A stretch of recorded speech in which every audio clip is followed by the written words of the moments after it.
Assalamualaikum warahmatullahi wabarakatuh. Perkenalkan nama saya Dahara. Saya dari kelas 4805 dengan NIM 607012800136. Di sini saya akan menjelaskan kode atau jelasan program yang saya buat dengan asesmen dasar ilmu data. Di sini dimulai dari mengimpor library yang saya perlukan. Yang pertama, di sini saya akan mengimport dari drive yang saya gunakan, lalu akan menampilkan semua data drive yang berada di drive data saya. Selanjutnya, untuk load data, pertama saya membutuhkan sebuah data frame atau sebuah data kosong dengan perintah ALDATA pd data frame. Nah, selanjutnya data frame ini nantinya akan digunakan sebagai wadah atau menampung data yang akan saya olah. Nah, selanjutnya saya membaca file dataset yang ini menggunakan perintah df read cvs part file CSV. Perintah ini digunakan untuk mengambil data dari file dan menyimpannya ke dalam variabel df saya. Nah, kemudian saya menggabungkannya data frame kosong dengan data yang sudah dibaca menggunakan vm concat aldata df ignorance. Nah, fungsi concat ini digunakan untuk menggabungkan dua parameter ingrowing index true yang bertujuan untuk mengatur ulang indeks agar berurutan dari 0. Nah, terakhir saya menampilkan ukuran dataset menggunakan print dfset. Nah, fungsinya di sini akan menampilkan jumlah baris dan kolom dari dataset sehingga kita dapat mengetahui berapa data yang akan kita gunakan.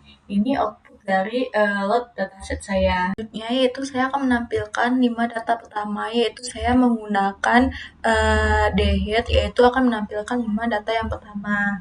Nah, lanjut ke soal nomor 1, yaitu lakukan progress filter atau label encoding. Nah, yang pertama saya akan menjelaskan terlebih dahulu tujuan dan alasan kenapa saya lakukan proses filter dan label encoding dilakukan pada dataset ini. Nah, di sini tujuan dan alasan saya pada asesmen ini menggunakan fitur atau label encoding, yaitu menggunakan data yang menjadi numerik atau angka agar dapat dieksekusi oleh sistem komputer. Ini dapat dipahami oleh algoritma machine learning. Datanya gampang diolah dan memberikan label pada setiap data. Nah, selanjutnya pada kelompok B melakukan proses fitur label encoding. Saya akan menjelaskan penjelasannya.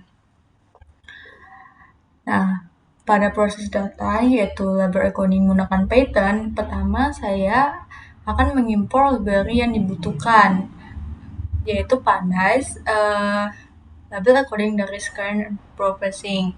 Pandas digunakan untuk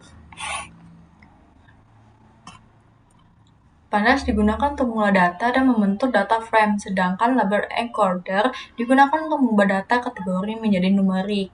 Nah, kemudian saya membaca dataset CVS, menyimpannya ke dalam variabel df, lalu menghubungkannya dengan data frame ALDATA seperti pada langkah sebelumnya.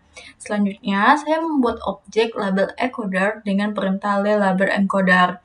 Objek ini nantinya akan digunakan untuk mengubah data bertipe kategori atau teks menjadi angka.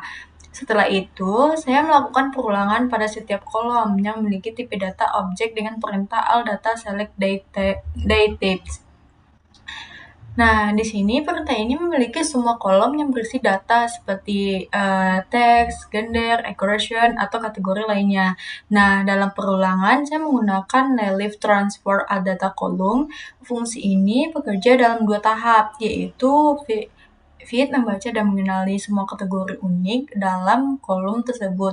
Transport mengubah kategori tersebut menjadi angka. Nah, hasilnya setiap nilai kategorikal akan dikonversikan sebagai nilai numerik sehingga dapat digunakan dalam proses machine learning.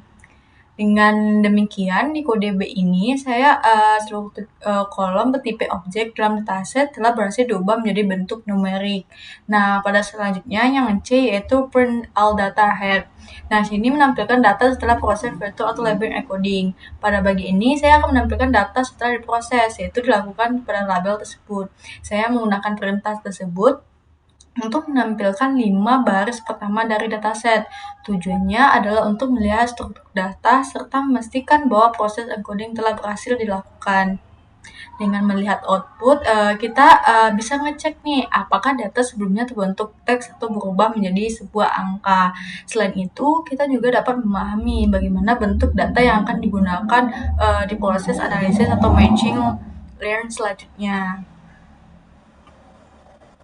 Nah, pada soal nomor 2, di sini diminta pada kategori A, yaitu menjelaskan tujuan dan alasan kenapa proses pemisahan fitur dan label diperlukan pada dataset ini. Penggunaan proses pemisahan fitur dan label dilakukan pada dataset ini digunakan untuk memberikan sebuah informasi yang gampang dan relevan dan tidak perlu data label yang memiliki cukup manfaat. Nah, pada kategori B, yaitu saya melakukan proses pemisahan dan fitur dan label. Untuk penjelasannya, saya akan menjelaskan proses pemisahan antara fitur dan label pada dataset ini. Pertama, saya akan membaca file CSV menggunakan perintah pd read CSV dengan parameter tambahan seperti titik koma. Parameter ini digunakan karena dataset menggunakan tanda titik koma sebagai pemisah antar kolom, bukan koma. Nah, selanjutnya saya membuat data frame kosong dan menggabungkan data dalam variabel al data menggunakan fungsi concat seperti pada langkah sebelumnya. Nah, kemudian saya mengecek nama kolom pada dataset dengan perintah al data kolom. Hal ini bertujuan untuk menghasilkan struktur data seperti yang kita ketahui, kolom mana yang akan dijadikan sebagai label. Nah, setelah itu saya melakukan pemisahan antara fitur dan label. Untuk fitur, saya menggunakan ALDATA drops. Nah, artinya di sini mengambil semua kolom kecuali kolom sleep disorder. Nah, sedangkan saya menggunakan ALDATA sleep disorder menjadi target diprediksi dalam proses machine learning. Terakhir, saya menampilkan 5 data. Pertama dari fitur dan label menggunakan fungsi head. Hal ini bertujuan untuk memastikan bahwa proses pemisahan data sudah benar. Nah, selanjutnya di sini saya masuk ke soal nomor 3, yang mana pada penjelasan yang A, objek yang A, yaitu saya akan menjelaskan tujuan dan alasan kenapa proses pindahan data training dan data testing dilakukan pada dataset ini. Tujuan pemisahan data training dan dataset pada itu memiliki hasil data yang akan kita ajari, data yang akan dites, dan untuk melihat hasil kolom untuk filter yang akan kita uji. Nah, selanjutnya pada B, yaitu saya akan melakukan proses pengguna data training dan data testing. Saya menggunakan fungsi train test spread dari library scan mode or selection. Pembagian data ini bertujuan agar model dapat dilatih menggunakan data training yang diuji menggunakan data testing. Pada kode ini, saya membagi data menjadi perbandingan 75% untuk training dan 25% untuk testing menggunakan parameter testing size 0.25. Setelah itu, saya juga menggunakan random stat berjumlah 42. Parameter ini digunakan agar hasil pembagian data selalu konsisten setiap kali kode dijalankan. Nah, kemudian hasil dari pembagian disimpan ke dalam 4 variabel, yaitu xtrain dan xtest untuk fitur. Sedangkan untuk kategori Y-nya untuk data label. Nah, terakhir saya akan menampilkan jumlah data training dan testing menggunakan shape. Tujuannya untuk memastikan bahwa pembagian data sudah sesuai dengan profesi yang diinginkan. Nah, selanjutnya untuk soal nomor 4, lakukan proses virtual scaling. Yang pertama, pada poin A, saya akan menjelaskan tujuan dan alasan kenapa proses virtual scaling perlu dilakukan pada dataset ini. Untuk menormalisasikan data, fungsi mengubah semua nilai fitur ke dalam tertentu agar variabel angka besar tidak mendominasi model untuk menghitung nilai min dan maksimum. Dan untuk menampilkan nilai tertinggi dari setiap fitur, transform mengubah nilai asli pada data latih dan data uji. untuk menyamakan skala nilai pada setiap fitur, sehingga tidak ada fitur yang mendominasi karena memiliki nilai yang lebih besar. Pertama, saya akan mengimpor standar scalar dari scaling professing.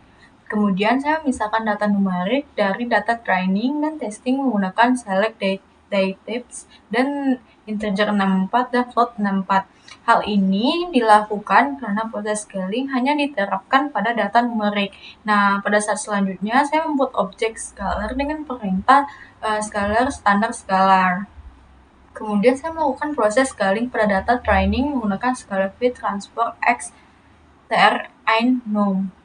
Fungsi fit digunakan untuk menghitung mean dan standar deviasi dari data training, lalu transfer digunakan untuk mengubah data menjadi skala standar. Untuk data testing, saya hanya menggunakan scalar transfer test nom. Hal ini penting karena ada data testing tidak mempengaruhi perhitungan scalar, sehingga model tetap valid. Hasilnya, data dan training dan testing sekarang sudah berada dalam skala yang sama dan digunakan untuk proses selanjutnya seperti model PCA atau modeling. Nah, pada saat poin nomor 4 yaitu tampilan data setelah proses fitur scaling. Nah, pada poin yang ke-EC ini saya menggunakan perintah print extrain 5 dan print test 5. Perintah ini digunakan untuk menampilkan 5 baris pertama dari data training dan data testing. Namun, saya di sini pada kode yang ditampilkan data yang sebelum scaling karena digunakan masih variabel xtrain dan xtest. Dilihat hasil setelah scaling harusnya menggunakan variabel xtrain dan scalar. Meski begitu, langkah saya tetap membandingkan data sebelum dan sesudah proses scaling. Dengan menampilkan data, dapat memastikan struktur data tetap sesuai dengan siap disajikan pada asesmen kali ini. Selanjutnya, pada soal nomor 5, saya akan melakukan proses redukasi dimensi data dan visualisasi 3 dimensi. Dengan A, saya akan menjelaskan tujuan dan alasan kenapa saya proses reduksi dimensi dapat perlu dilakukan pada dataset ini. Nah, proses reduksi dimensi dapat dilakukan yaitu agar dapat menyajikan data dengan grafik agar si pengguna dapat mengetahui informasi dengan lebih cepat dan bagus. Nah, selanjutnya pada poin B, saya akan menjelaskan proses reduksi dimensi menggunakan PCI serta visualisasi data. Yang pertama, saya mengimpor PCI ini dari scalar decompression dan MATLAB Python untuk memvisualisasi PCI. Dan mobile analysis adalah teknik yang digunakan untuk mengurangi jumlah fitur dalam dataset, namun setiap mempertahankan informasi penting. Selanjutnya, saya membuat objek PCI dengan jumlah komponen sebanyak 2 PCI, artinya data awalnya memiliki banyak fitur dan direduksi menjadi 2 dimensi. Kemudian, saya akan menerapkan PCI pada data training yang sudah saya scaling menggunakan PCI fit transform. Hasilnya nanti disimpan dalam variabel xtrain. Setelah itu, saya melakukan visualisasi menggunakan scatterplot. Nah, kenapa saya menggunakan scatterplot? Sumbu X sebagai PCI dan komponen pertama, yaitu sumbu Y sebagai PCI komponen kedua. Lalu saya menambahkan label atau sumbu dan judul grafik agar lebih mudah dipahami. Visualisasi ini membantu kita dalam melihat pola atau persebaran data dalam bentuk 2 dimensi. Dengan PCA, data yang kompleks menjadi lebih sederhana dan mudah dianalisis. Sekian yang dapat saya sampaikan, semoga bermanfaat. Sekian dari saya. Wassalamualaikum warahmatullahi wabarakatuh.